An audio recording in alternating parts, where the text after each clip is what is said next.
Em 2020, uma empresa de jogos declarou guerra contra uma das marcas mais valiosas do planeta. E o gatilho para essa guerra foi uma simples dança. Sim, você não ouviu errado.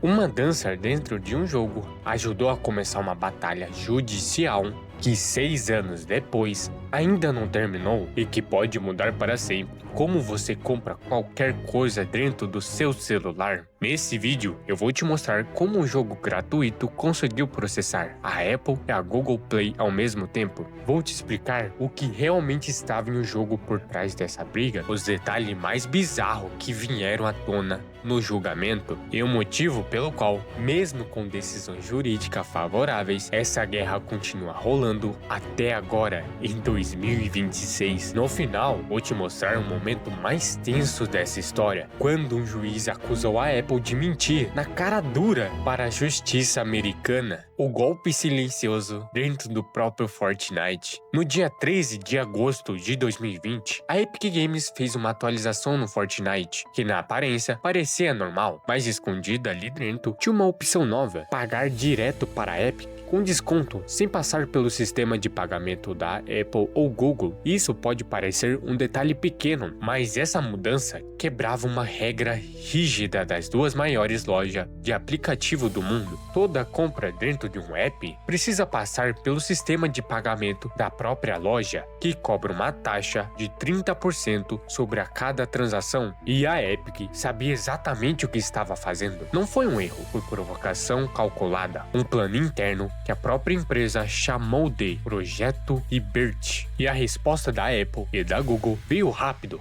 demais para ser coincidência.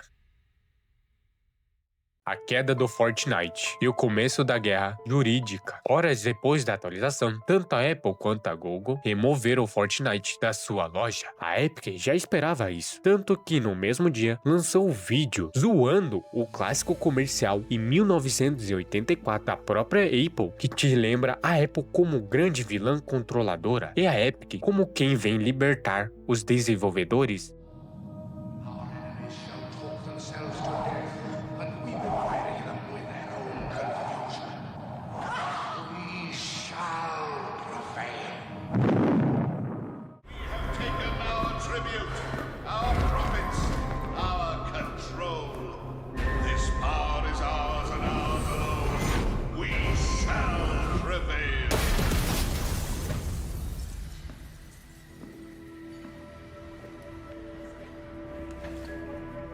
No mesmo instante, a Epic já tentava com um processo formal contra as duas empresas, acusando-os de monopólio. Segundo a Epic, a Apple e a Google usavam suas posições dominantes para forçar desenvolvedores a aceitar taxas altas, sem alternativa nenhuma. E pela primeira vez, uma empresa grande o suficiente para bancar anos de disputa judicial estava colocando o modelo de negócio das duas maiores lojas de aplicativo do planeta na mira. E foi exatamente esse processo que chegou em 2021 na mesa de uma juíza, e o resultado surpreendeu os dois lados. O veredito, que não deu a vitória completa para ninguém, em 2021, a juíza federal Giovanni Gonzalez Roger decidiu o caso principal contra a Apple, e o resultado foi no mínimo dividido. A justiça decidiu que a Apple não era tecnicamente um monopólio ilegal, ou seja, a Apple venceu a parte mais grave da acusação, mas teve uma exceção importante. A juíza determinou que a Apple precisava permitir que desenvolvedores colocassem dentro dos próprios aplicativos links direcionando o usuário para pagar fora da Apple Store, sem cobrar comissão nenhuma sobre essa compra externa. Embora pareça um detalhe técnico, essa exceção específica é o centro de tudo o que aconteceu depois, porque segundo a Epic, a Apple simplesmente decidiu não obedecer. Foi aí que a história ganhou seu momento mais tenso, o que praticamente ninguém fora do mundo jurídico ficou sabendo.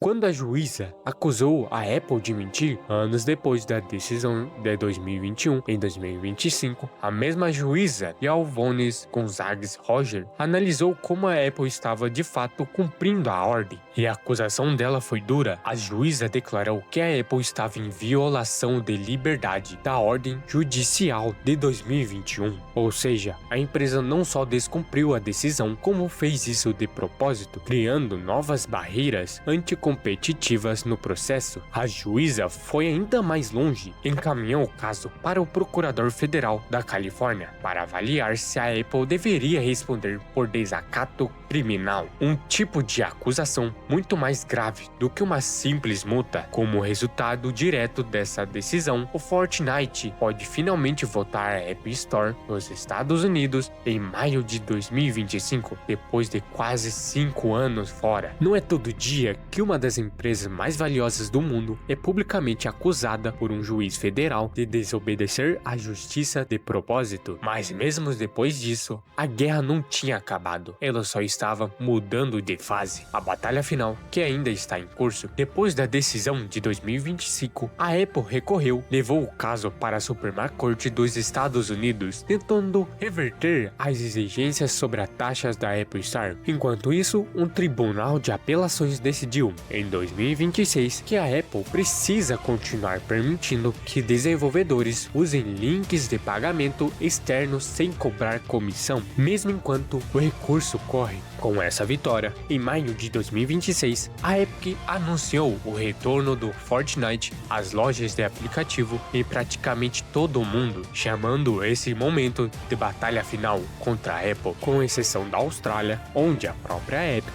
afirmou ter vencido judicialmente, mas a Apple continua aplicando suas próprias regras, mostrando que essa não é mais só uma briga entre duas empresas, que envolve reguladores no Japão, na União Europeia e no Reino Unido, todos de olho em como essa decisão pode mudar as regras de qualquer loja de aplicativo do mundo. E aqui que a contradição mais interessante dessa história aparece. A Apple é uma das empresas mais valiosas do planeta, com um departamento jurídico gigantesco. Mesmo assim, um juiz federal conclui que ela preferiu desobedecer deliberadamente uma ordem judicial a abrir mão de uma parte de sua receita com a Apple Store. E o mais surpreendente é que quem sustentou essa guerra até esse ponto não foi uma pequena desenvolvedora sem recursos, foi a Epic Games, uma empresa bilionária que bancou anos sabendo que só uma companhia desse tamanho